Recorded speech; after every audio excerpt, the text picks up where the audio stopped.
Today's trip is taking me to the only American Civil War battle site here in Union County, North Carolina. It's located in southern Union County, not far from the border with South Carolina. It was February 1865. The war was now in its fourth year. The year before, Union General William T. Sherman had made his famous March to the Sea, marching the Union Army from Atlanta to Savannah, Georgia on the coast, foraging, pillaging, and burning everything in its path like a plague of hungry locusts. Sherman arrived in Savannah in December of 1864. After a short rest and resupply, in late January 1865, orders arrived to move the Army to Goldsboro, North Carolina. The Yankees were again on the move. They headed into South Carolina.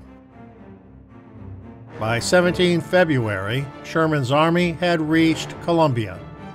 The city's Confederate defenders fled northward, leaving the city to the Yankees. After spending 2 days in the city, on 19 February, Sherman gave the order to move out.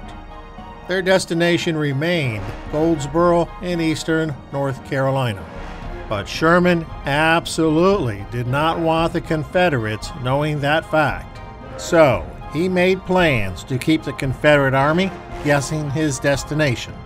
This required them to disperse their forces and denied them the ability to concentrate in any one place. To that end, Sherman ordered Major General Judson Kilpatrick to take his cavalry division and screen along the extreme left flank of the Union Army as it made its way across northern South Carolina. Kilpatrick was to give the Confederates the impression that Charlotte, North Carolina was their destination. Meanwhile, the Union Army would continue east towards Fayetteville and eventually Goldsboro. The Confederate forces facing Kilpatrick's cavalry were under the command of General Joseph Wheeler. Falling for Sherman's feint, Wheeler set about protecting the roads that approached Charlotte. His forces arrived at the Wilson store site on 26 February 1865 and made the Wilsons' personal home and store his headquarters. No one knew it quite yet, but the war was in its final moments. The Army of Tennessee was ill-supplied, exhausted, and outnumbered, their situation deteriorating with every passing day.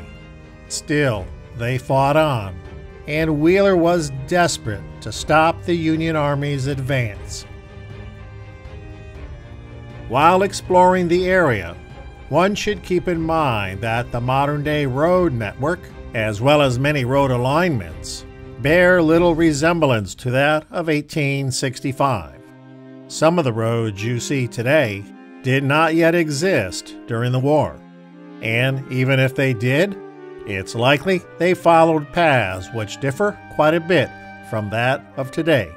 Plus, keep in mind that the Cane Creek Reservoir did not exist until 1988.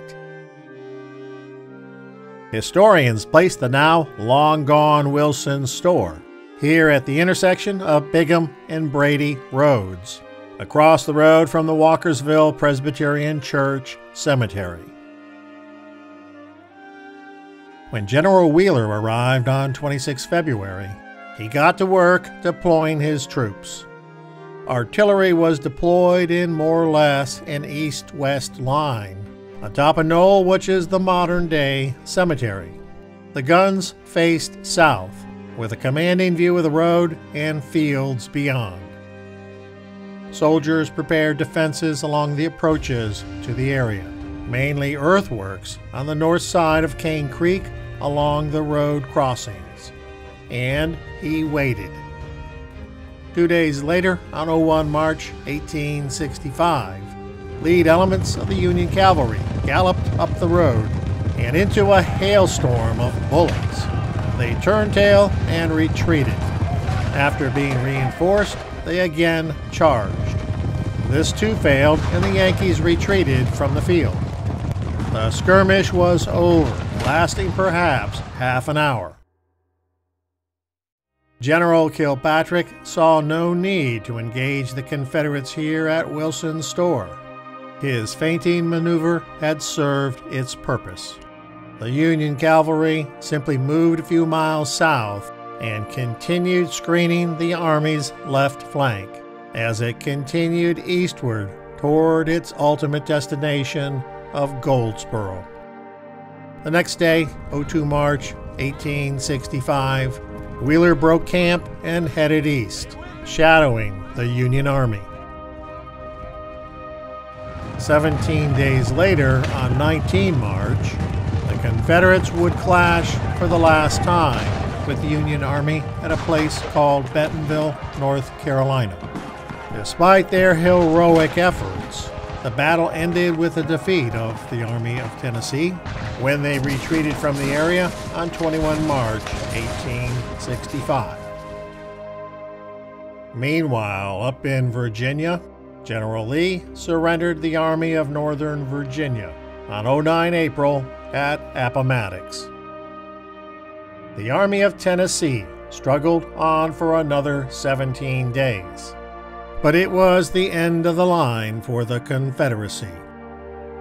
On 26 April 1865, just 56 days after the skirmish at Wilson's Store, General Johnston surrendered the Army of Tennessee at the Bennett House in Durham, North Carolina.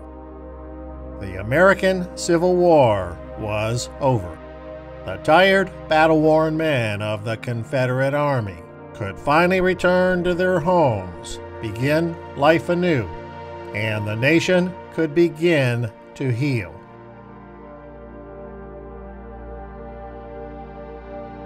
I hope you enjoyed hearing the story of Union County's place in the American Civil War. Remember, life is a journey. Enjoy the ride, and thanks for watching.